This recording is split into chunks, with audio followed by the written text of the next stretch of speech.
so thank you everyone and welcome to our 6th session of the Mi'kmaq-led conservation webinar series. And this week we'll be speaking about youth and Netukulimk. My name is Megan Pagnello and I work as the CEPI Youth Conservancy Coordinator. And it's actually a shared position between the Confederacy of Mainland Mi'kmaq, Unama'ki Institute of Natural Resources, and Eskasoni Fish and Wildlife. So I will be your moderator for this evening, and I'm really excited for tonight. But first, before we dive in, I just wanted to cover a few little housekeeping rules. So you probably would have noticed as you were admitted in, you are automatically on mute. We do ask that you stay on mute just for the duration of the webinar, just to make sure our sound quality stays really high, because we will be recording this. That being said, if you have any questions, please feel free to type them in the chat box, which should be at the bottom, kind of in the middle of your screen there. And towards the end of the session, we should have time to ask some questions to our presenters today. We will also be drawing for a door prize at the end of the session. And this week we have 2 absolutely beautiful pottery pieces by Nancey Oakley from Eskasoni. So make sure you stick around for that. And lastly, like I said, this webinar will be recorded. So we'll make sure to send you out a link early next week so you can watch it and share it with your friends. So to start out this evening, I wanted to introduce you all to Elder Albert Marshall. Albert is a leading environmental voice in Unama'ki Cape Breton. He is an advisor to and is highly regarded spokesperson for Mi'kmaq natural resources and environmental uses. Albert advises and lectures internationally on a wide range of topics, including the environment, traditional healing, traditional teachings, and First Nations visions of science. He is the creator of the two-eyed seeing concept, balancing traditional Aboriginal knowledge and contemporary science. Albert works to further positive work within Mi'kmaq communities to seek preservation and understanding of cultural beliefs and practices among all communities and to effect a strong vision for his people and his future.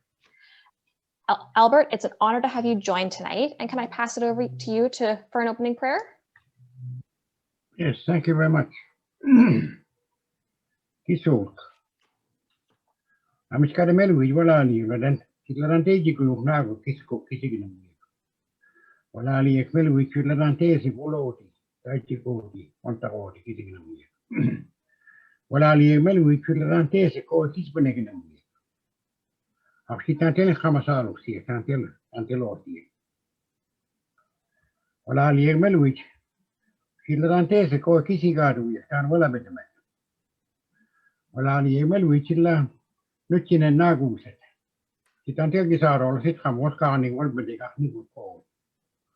Akula nugu mijinen tepnuset kitantel nuje was short. Apile mi majwa nujod. Wela'liek el melu jah muy wakati akalidas wakati la gypsy, sisip, waisis, tujit, mimej. Akitantel se ko deuji apchi mi machi chemnemidu. Wela'liek el melu jah muy wadmega akalidas wadmega la gamuja minishka was work on siku na hampison. Aftante se ko jibiskik to wujis khalia. Wela'liek el melu jah muy wadmega akalidas wadmega filarantel miligis.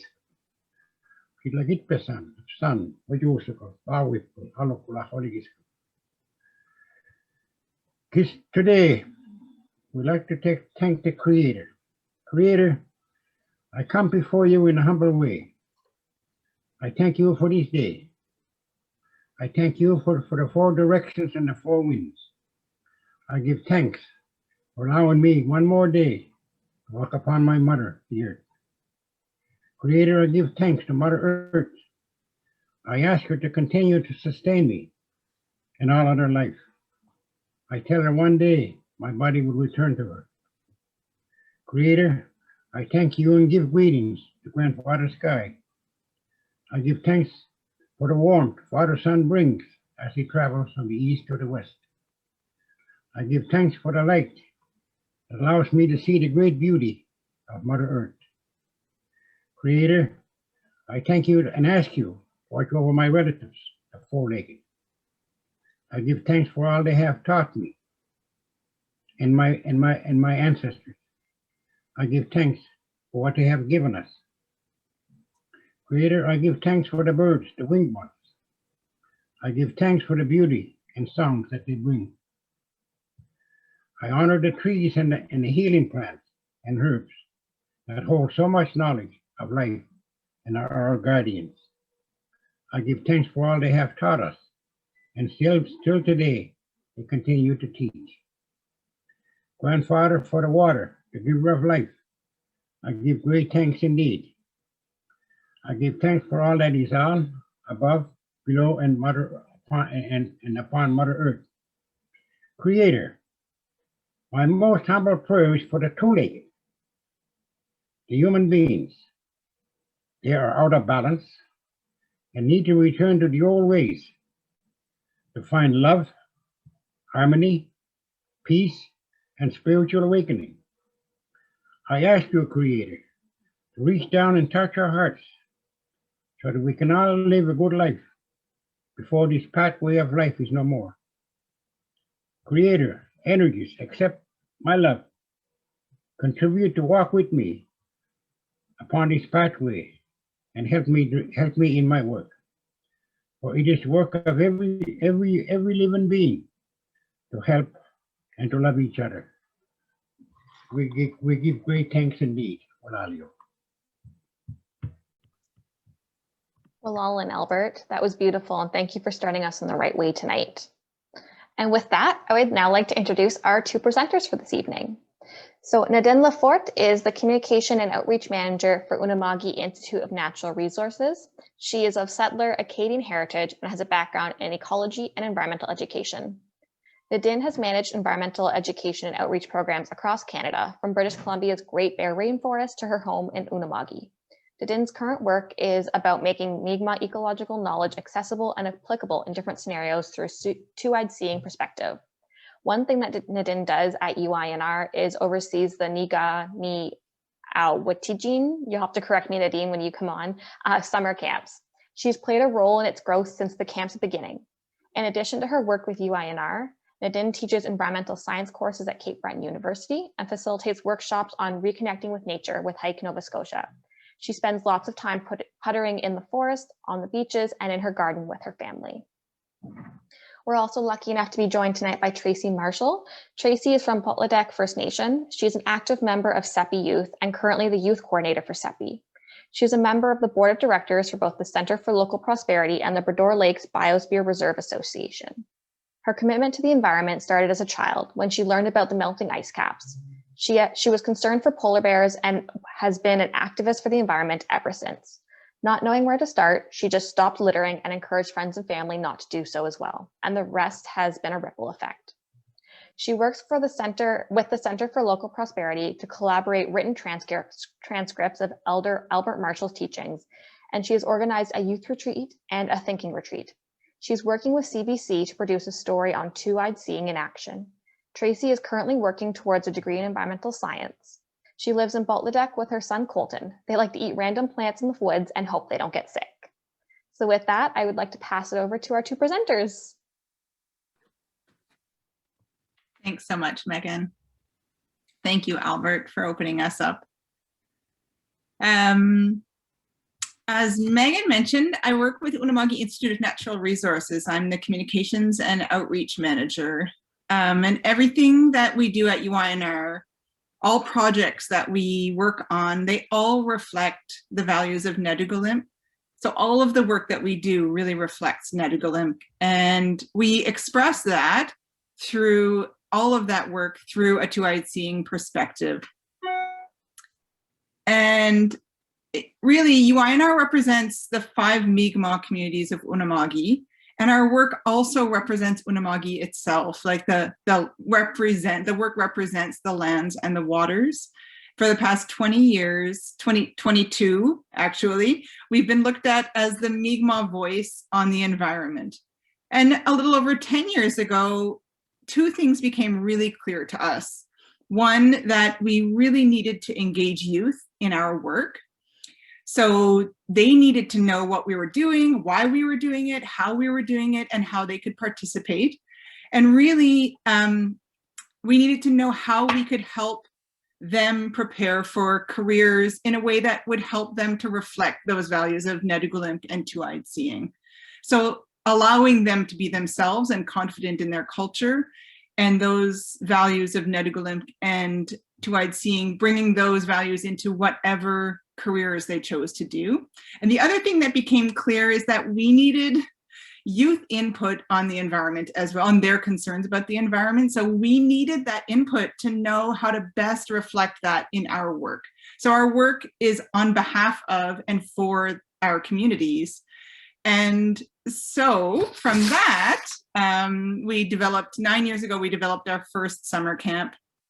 I was loosely at the time, it was loosely based on the Junior Rangers program. We were thinking of a really hands-on, skills-based camp. And then over the years, it has evolved into a still very hands-on with lots of different input from community partners, lots of different hands-on skills, and practicing those values of Netukulimk. So we developed this camp, and the three main goals of Nikani Awtiken are really to provide training for youth to pursue careers in natural resource management. And then it's evolved since then to really to enable youth to pursue careers reflecting those values within natural resource management and Netukulimk. So not necessarily falling into a career that's specifically about natural resource management, but allowing those values to be used and applied in all careers. And also the camp is about reconnecting youth with nature and helping reconnect youth with traditional Mi'kmaq values. And last summer, we couldn't host our regular camp. So instead we produced a video. So I thought I would show you all the video. It's just a short video just to give you a synopsis, and then I'll tell you a little bit more about it.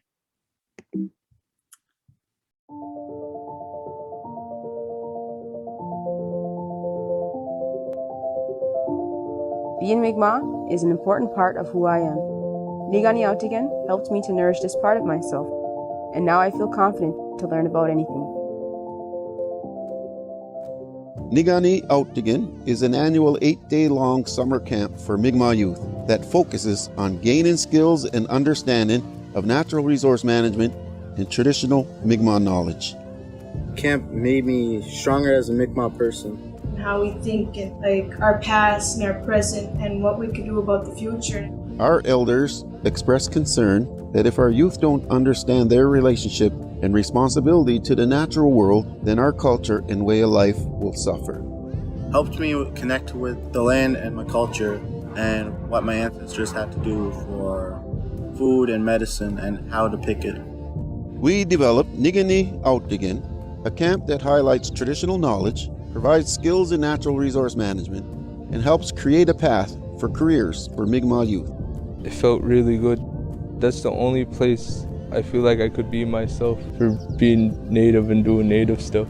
Don't be afraid to say who you are, to know what you are. Encourage others to be yourself.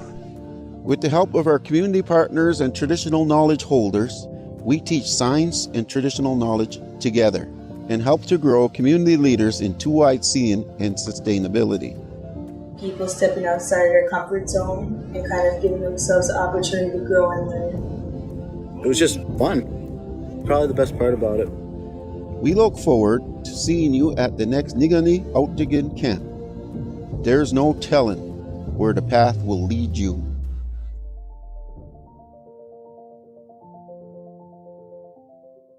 The video is a product that last year we hired Sarah Prosper as our camp coordinator. We hired her, I think it was just before everything locked down last winter, spring. And then we brainstormed, Sarah and I just brainstormed on what we could do to really highlight the values of Nikani Awtiken without being able to host a camp, because really we are so proud of the hands-on aspect of the camp. And so we decided to produce a video. We hired a videographer to help us. And then Sarah interviewed some of the past participants, which was a lot of fun.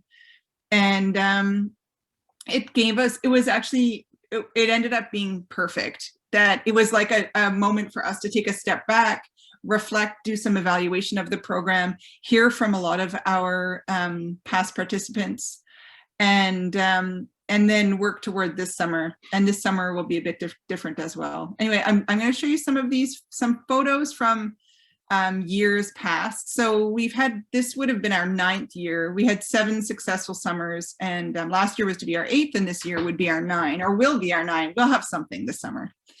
So these are some photos from the campground. So we started off 9 years ago. It started off at Camp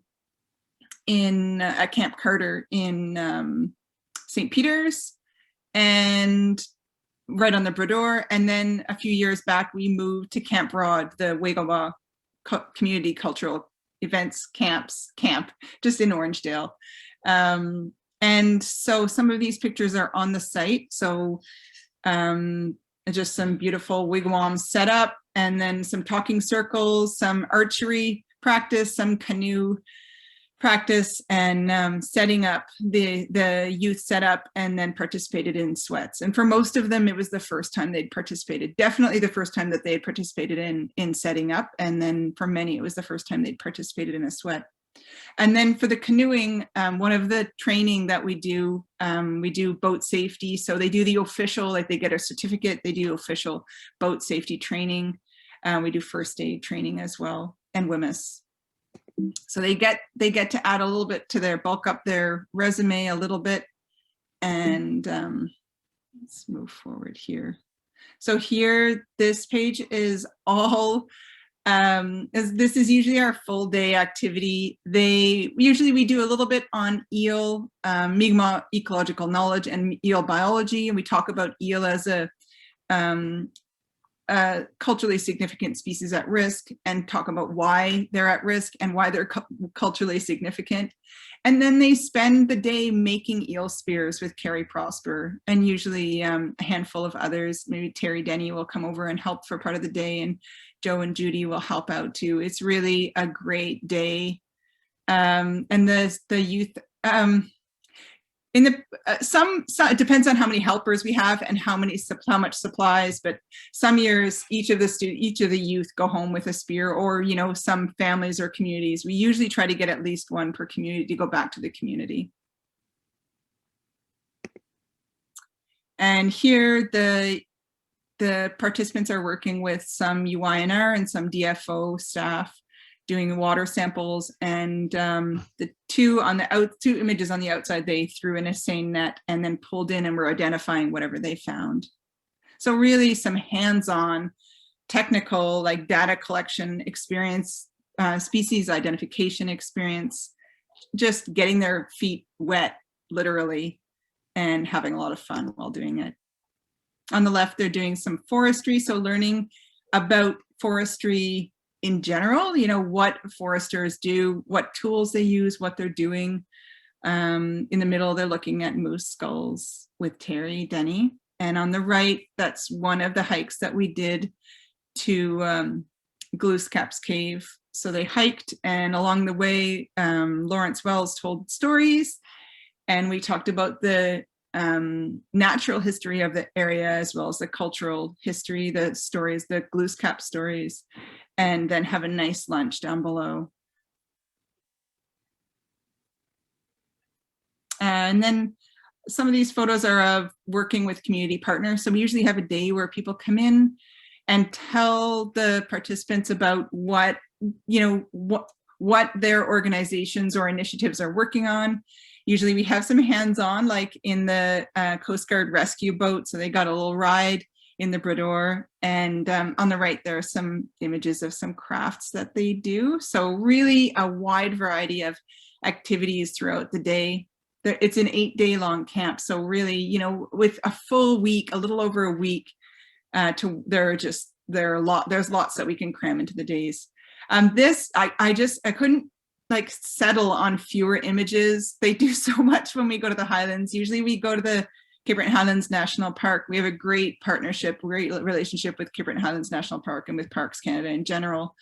And so we go for 2 days. We spend an overnight. So we leave our campground, like the main camp, and we go to Cape Breton Highlands National Park. We spend the day with resource conservation folks. So learning what it's like to be working within resource management in a national park. and then learning the projects that they're working on. So the top left hand corner, they're looking at salmon population and looking in Shetty Camp River, looking at how to monitor the river, how to monitor the population. And then the images below that, they're learning about the boreal forests, so boreal forest ecosystem, and the Bring Back the Boreal Initiative, which is an ecosystem restoration project.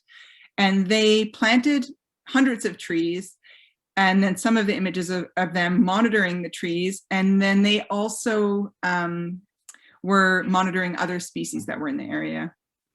And so the bottom right-hand corner, they're carrying in seedlings into the park. They get a good hike. That's on Skyline Trail. So the top photo on the right, that group picture, is at the end of the Skyline Trail. Again, like some of these students, some of these youth had never been to the Cape Breton Highlands National Park, definitely hadn't hiked that kind of hike. And it's just a lot of fun, really great team building experience, and really just a lot of fun.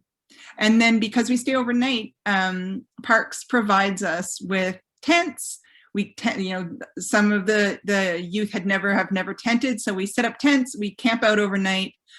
We usually have a great storytelling session. Several times Clifford Paul has come and told stories, and then a few times we've had interpreters from the park tell stories, stick around and tell stories, or take us on a late night hike. And then the one thing that I love really just so much about Nikani Awtiken is the interaction between youth and elders. So I posted, these are some photos from our camps of Ernest, showing Ernest Johnson in the top left under the WASPU sign, really like hands-on. I think Ernest and Miney, who was holding the flowers, they were there for a flower making workshop. Joe and Judy Gugu are, Judy's got that bright pink top. She's talking about medicines. And then in the bottom left, Lulan and Lawrence Wells and George Sark, they were talking to the youth, and Carrie Prosper and Joe Gugu in their orange shirts. And they're just like, there are so many ways that elders interact. Stephen Augustine is telling stories on the right of that screen. I'm just moving my pictures out of the way. And on the bottom right is Jeff Ward giving a first aid training to the students. Mary Louise Bernard is talking within that building. She told the youth stories. Just so many different ways that the youth interact with elders. Some of it is really hands-on, and some of it is, it's just the stories go back and forth, and it's really lovely to witness that. And then we consider it really a skill building camp, but it's also summer camp. So we make sure, well, actually the youth make sure that it's a lot of fun. So the participants, they make sure, I mean, there's lots of games, there's lots of fun, there are bonfires every night, folks settle into their bunks, and they kind of make use of all of the facilities at Camp Rod. So there's lots of swimming and, whatever they can do. And then as for what's up this year, so we, as like everyone else, we have to have a few things up our sleeves, not really knowing what the public health restrictions will be this summer. But we have hired a coordinator. Actually, I saw Gullo is on this call. So we hired Gullo Sylvester, which is terrific. And she and I will be shaping what this summer will look like. We're really hoping that we'll be able to have day camps or day events. And they'll likely be working with UINR staff, because we have a pretty strict COVID protocol, and so that way we'll be able to abide by it. So we're hoping to get the youth out into Glooscap Mountain, which is a proposed Indigenous protected and conserved area, which most of you have heard about because you've been following this series. We'll probably get out with Cliff Paul. We'll probably get out with the Species at Risk crew working on a project called Maliamugi Amsit Gokomana. And then out with the Guardians, and of course with the Aquatic Research and Stewardship Group, and hopefully with CEPI and CEPI Youth. So we're hoping to be able to have some day events. And we feel it's successful, even if we can't do all of those. We feel it's successful as long as we're engaging Mi'kmaq youth in kind of meeting those goals of Nikani Awtiken, of fostering the values of Netukulimk. All right, Tracy, I'm going to pass it over to you. Okay. So, Gwe, Delawisi, Tracy Marshall, Wela'liek First Nation. My name is Tracy Marshall, and I'm from Wela'liek First Nation. Thanks for the introduction earlier.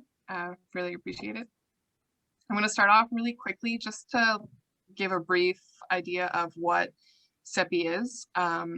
So CEPI stands for the Collaborative Environmental Planning Initiative, and it was created in 2003 from a response from the 5 Unama'ki chiefs. They wanted to develop an environmental management plan for the Bredore Lakes and the watershed lands.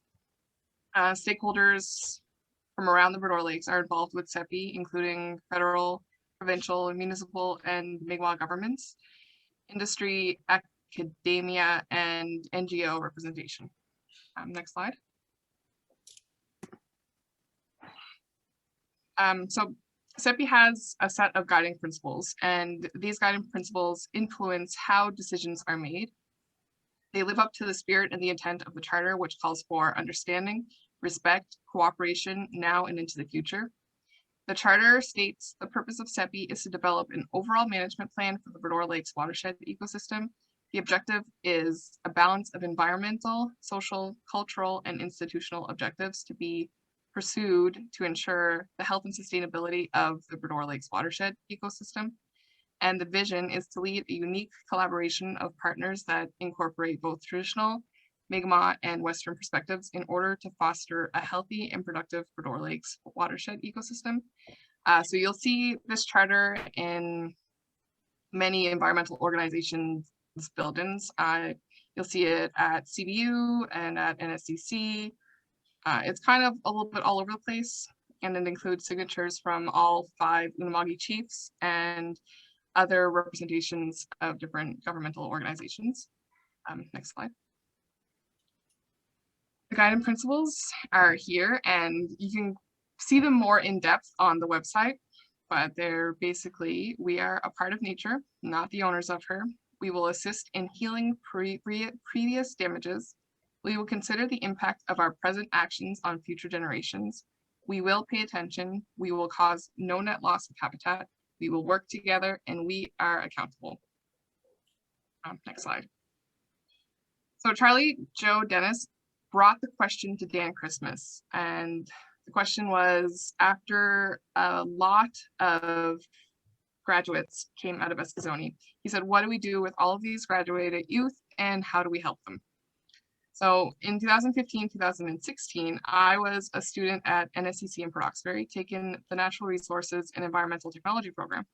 This was the first time I was in a classroom that honestly and as accurately as they possibly could taught the importance of Mi'kmaq knowledge.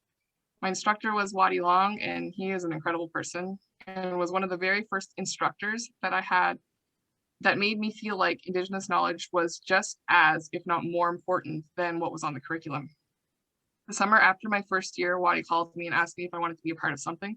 I don't remember exactly what he said it was, but I remember him saying, you are a leader, you are important, and your voice matters. I'm going to pick you up in my truck and we'll go to Eskasoni and I'll tell you all about this on the way. And I just kind of said, okay, like I fully trusted him. That was the first day I felt like my voice was truly important. I remember feeling kind of like an imposter, like I didn't deserve to be here. My education up to this point had taught me that I was a back of the classroom student. I was a native kid that couldn't afford the luxury of having the experiences and life of a settler. When I got to the table and I saw all of the other Ilmu youth, I remember still being so shy and having that feeling that I didn't belong at the table. So in this picture here, we are at the Minigoo in Wela'liek. We were conducting a survey at the time, And Wadi had told me that this was bigger than just any survey and that my involvement was very important. The survey was about the youth of Unama'ki and why there was such a high rate of youth leaving the island. So CEPI wanted to know what was pushing or pulling them away. The questions were simple but also meaningful. We surveyed over 2,000 youth that summer and into the fall. We started here at the Minigu during St. Anne's mission. You can just kind of see, like, I'm a little bit nervous here. The other youth members, they're kind of like, they don't really know what's going on. At the time, we were just called the CEPI Youth Leaders. I think Wadi gave us the name because he's just so empowering all the time. So then we moved on to institutions next. We started at NSCC in both Sydney and Port Hastings. And then we went also to Cape Breton University. It was the largest survey ever completed in Cape Breton that was geared towards youth. Next slide. So here we have the folders. We had a bunch of the students of the NREP program taking the folders of surveys and going class to class in each department of NSCC. The answers that we were looking for, they were there. Why were the youth leaving? Jobs. What would make them stay was jobs. Other interesting points, though, that stood out from the survey, it was always a belief that you needed a job in forestry, farming, mining, or other trades-related positions in Cape Breton. But a lot of youth didn't want that. They wanted to start their own businesses, some wanted to create their own art, some wanted to create a positive impact on the environment in Cape Breton. Most of the youth that filled out the survey wanted to stay, but just felt like they couldn't because they needed to feed their families. Next slide, please. So then we took our findings to a conference that CEPI had in 2016. Some will remember this conference as the one that David Suzuki came to.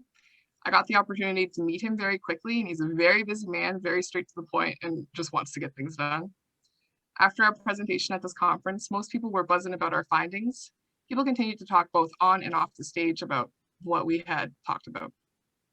Kind of feels a little bit bizarre now looking at the picture and thinking back about having such a huge event, like, so weird. After we did our presentation, we were also offered a significant amount of funding from Indigenous Services Canada to have our own conference as youth. And I think this was the starting point of CEPI Youth. It's like as its own entity, not just CEPI. Next slide, please. So in 2018, I was hired on to assist with the planning of this conference. The conference showed the youth that there are different career avenues that they could pursue, including starting their own businesses. We had representation of small business owners from all around Unama'ki, and the conference itself gave more publicity and more attention to CEPI Youth. And then it kind of created like a moving ball momentum. It was rolling downhill and it was picking up speed. Next slide. So we started to receive small amounts of funding for training opportunities for the youth. The first training opportunity that was given to CEPI Youth was drone pilot training. Now you have to be a drone pilot in order to operate a drone over a certain weight, as long as it's in the airfield. So they're becoming more popular around Cape Breton over the last couple of years. You'll see them a lot on photography pages, especially some amazing drone shots that are taken. We wanted to make sure that the youth received this opportunity to get their drone pilot license and maybe start a business from this. The training is also important for capturing what is happening in our environment that we can't really access that easily. It is an incredible asset to have this training in the environmental sector. Next slide. Training is amazing, and receiving the funding to train Indigenous youth is always appreciated. Sometimes, though, we like to treat the youth and just have some fun. So here we went to Halifax. Digital Mi'kmaq had given us an opportunity to kind of lay back a little bit. The youth had played with, I can't really say played with, but they got to know about the robotics that they had there at Digital Mi'kmaq. So they learned how to operate the robots and run them, and then even code them to get them to do specific actions. It was pretty fun, and the youth really enjoyed it. And on the bottom page here, we were also sent on a scavenger hunt throughout the Halifax boardwalk. It was pretty fun for some of the youth that have never even been to Halifax before and like could never really afford to stay there. So we had provided them with hotel rooms and free food, and sometimes that's just what Illinois youth need, is just to kick back and enjoy a hotel room. Next slide, please. So training and conferences and having fun is significantly important for the youth, but so is caring for the Bredore Lakes and the watershed area. A big part of what CEPI Youth does is to remind the youth that they are valuable in doing just that. Their actions and what they have to say is an important, significant part of CEPI and is so important to the members of Senior Council. Here we have youth members from Eskasoni First Nation collecting microplastic samples from the lake and then processing it to be sent away for analyzing. Thanks to Oceans North that brought this to our youth and made them realize just how important they really are. They had a lot of fun with this. They had this really cool microscope where they displayed on like overhead projector exactly what they were looking at. So in real time, they got to process their sample and then find the microplastics itself underneath the microscope and see it like immediately. And it was so cool, and they had a lot of fun with this. Next slide, please. Here we have the youth members, and we're invited to a senior council meeting. It was really cool. A lot of the members had talked about how they would never imagine sitting down in such an important meeting, I guess it was. And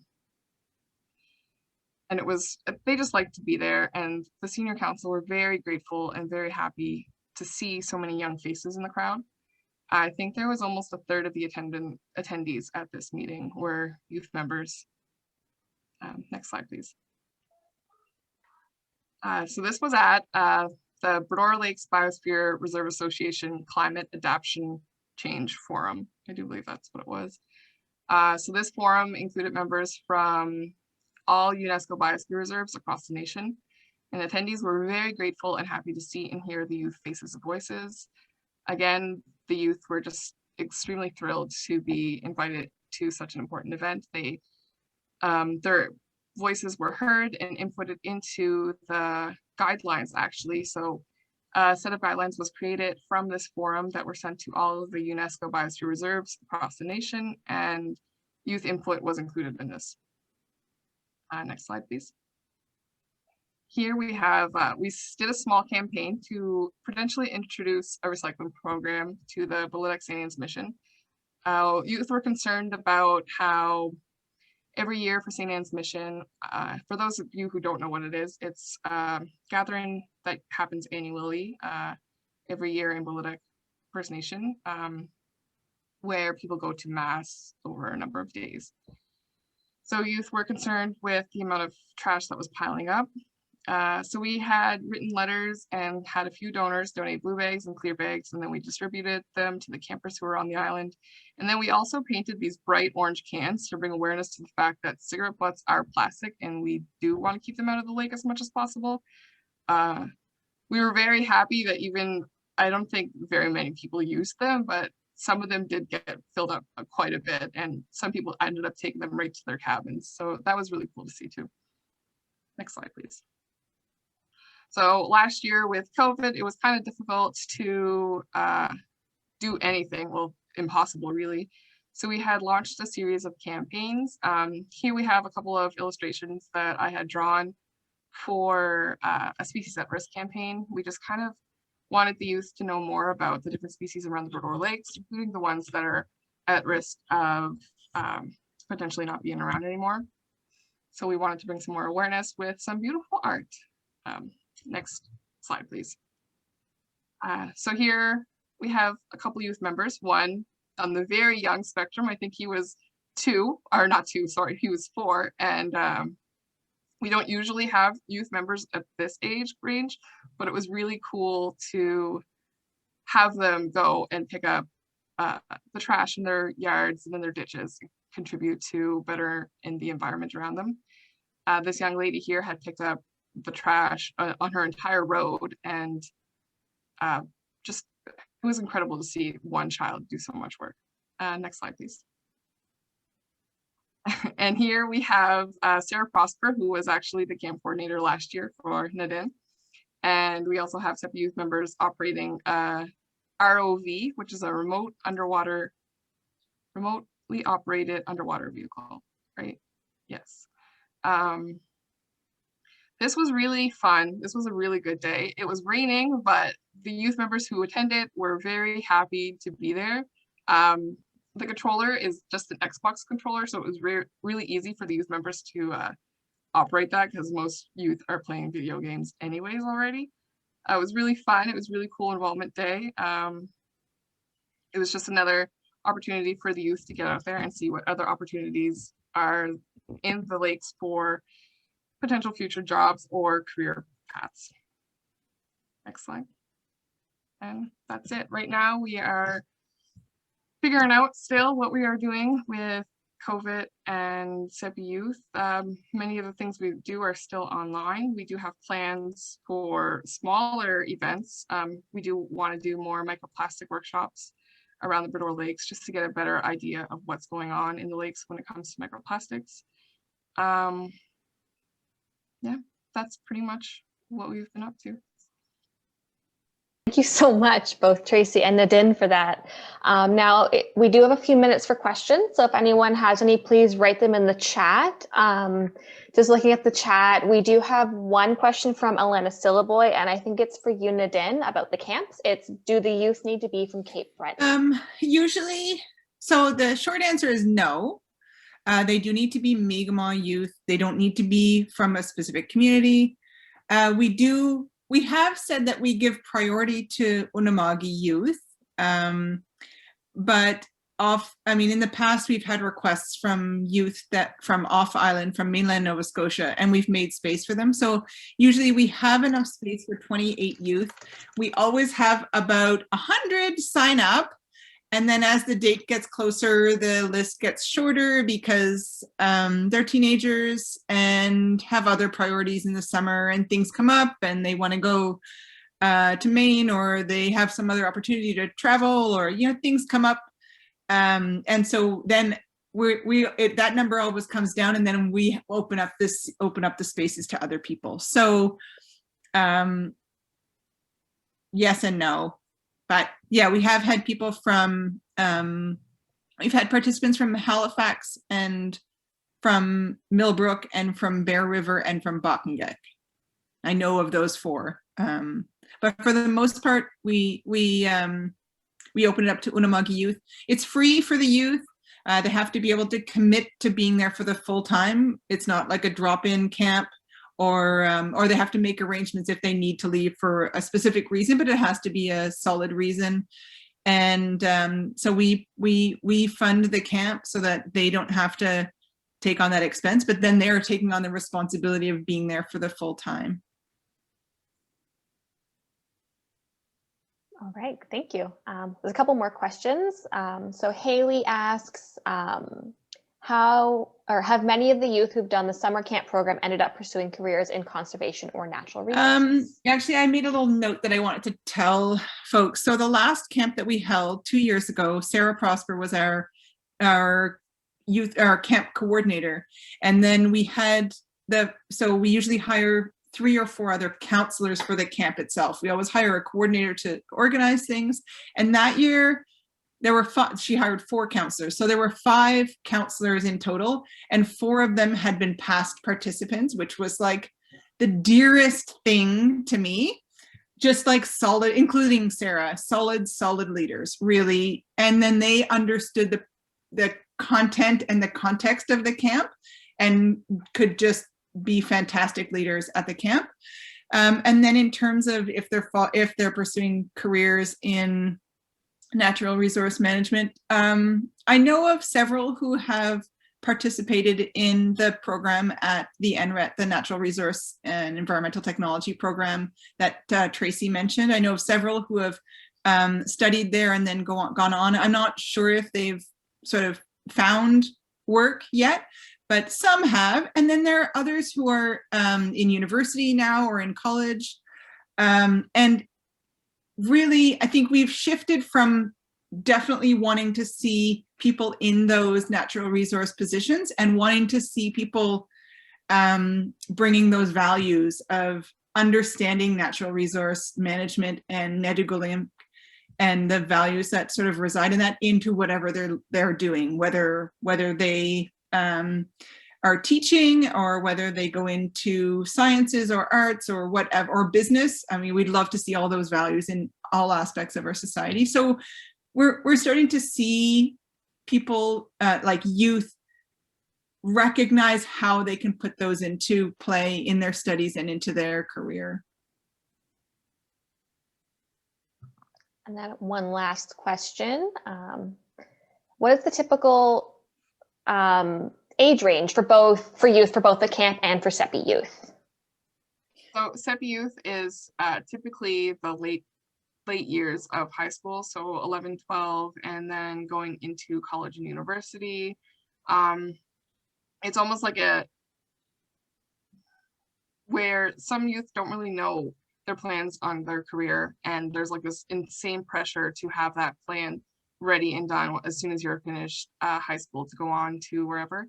And we just wanted to kind of show the youth that they don't really have to have that pressure on them. They can participate whether they're in college or university or not. That's our typical age range, but we do sometimes have some younger ones that join in and are involved. And for Nikani Awtiken, the age range is 15 to 18. So really kind of the high school years. Yeah. Any more questions in there, Megan? I think that's it. A lot of just lovely comments about the presentation and just how great it is to hear that you have campers coming back as counselors and things like that. So some very great ones. I suggest you guys go read them if you have time before we end tonight. So we do just have a few minutes left. So I did want to do our door prize. So today our winner is Tara Gibbon.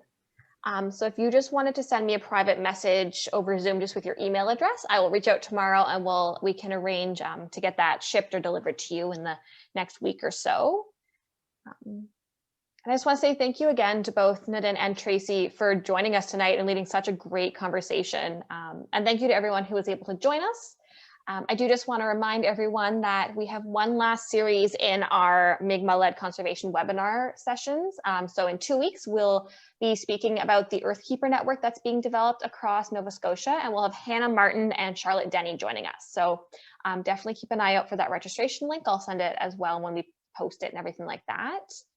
But to end us off, I'm going to hand the screen back over to Albert, if you had any last thoughts, and if you can maybe lead us in a closing prayer. Thank you. I was thinking about some of the sayings that the youth can embrace. For example, Kisigu keginamuk ach pestie walugi. Translates, our elders are teaching us, and we honor them. The other thing is, of course, is the buzzwords like decolonization. To our understanding, decolonization is a process of reclaiming past traditions to heal while building a better future. The other buzzword, of course, is Edwaptem, to I see. That word does not define that concept of to I see, but it reminds us of what our responsibilities are.